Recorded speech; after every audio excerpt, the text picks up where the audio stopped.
Chapter 2.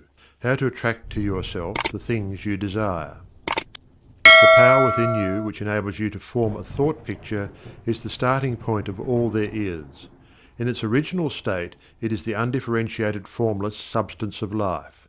Your thought picture forms the mould, so to speak, into which this formless substance takes shape. Visualizing, or mentally seeing things and conditions as you wish them to be, is the condensing, the specializing power in you that might be illustrated by the lens of a magic lantern. The magic lantern is one of the best symbols of this imaging faculty. It illustrates the working of the creative spirit on the plane of the initiative and selection, or in its concentrated specializing form, in a remarkably clear manner.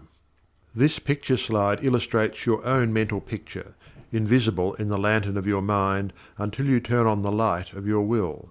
That is to say, you light up your desire with absolute faith that the creative spirit of life in you is doing the work. By the steady flow of light of the will on the spirit, your desired picture is projected upon the screen of the physical world, an exact reproduction of the pictured slide in your mind.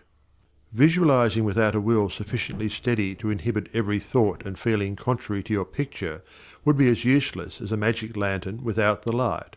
On the other hand, if your will is sufficiently developed to hold your picture in thought and feeling, without any ifs, simply realizing that your thought is the great attracting power, then your mental picture is as certain to be projected upon the screen of your physical world as any pictured slide put into the best magic lantern ever made. Try projecting the picture in a magic lantern with a light that is constantly shifting from one side to the other, and you will have the effect of an uncertain will. It is as necessary that you should always stand back of your picture with a strong, steady will, as it is to have a strong, steady light back of a picture slide. The joyous assurance with which you can make your picture is the very powerful magnet of faith, and nothing can obliterate it. You are happier than you ever were, because you have learned to know where your source of supply is, and you rely upon its never-failing response to your given direction. When all is said and done, happiness is the one thing which every human being wants, and the study of visualization enables you to get more out of life than you ever enjoyed before. Increasing possibilities keep opening out, more and more, before you. A businessman once told me that since practicing visualization and forming the habit of devoting a few minutes each day to thinking about his work as he desired it to be in a large, broad way, his business had more than doubled in 6 months. His method was to go into a room every morning before breakfast and take a mental inventory of his business as he had left it the night before, and then enlarge upon it.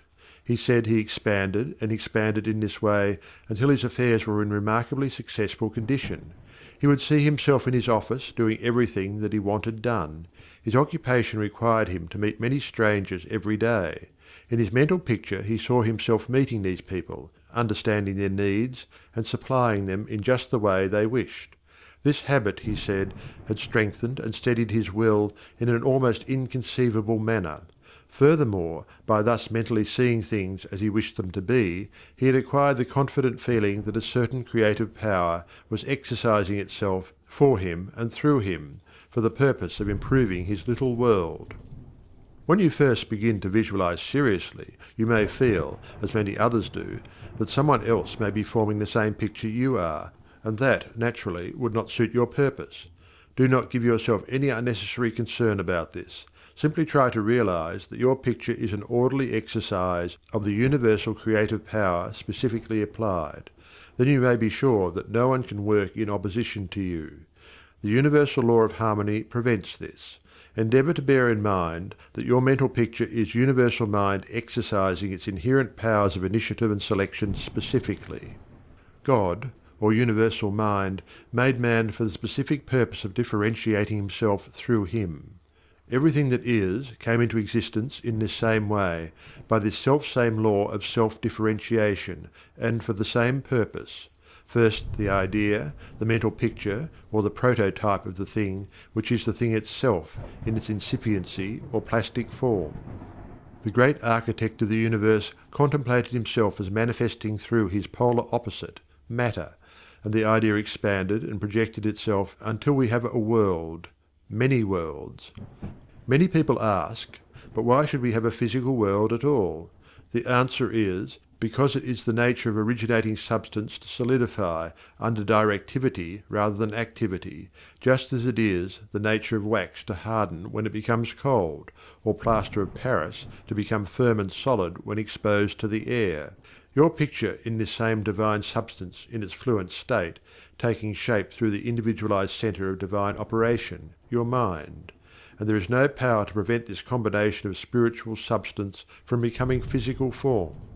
It is the nature of spirit to complete its work, and an idea is not complete until it has made for itself a vehicle.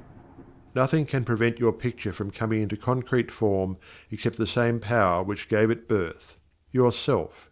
Suppose you wish to have a more orderly room. You look about your room, and the idea of order suggests boxes, closets, shelves, hooks, and so forth. The box, the closet, the hooks, all are concrete ideas of order, vehicles through which order and harmony suggest themselves. End of chapter 2.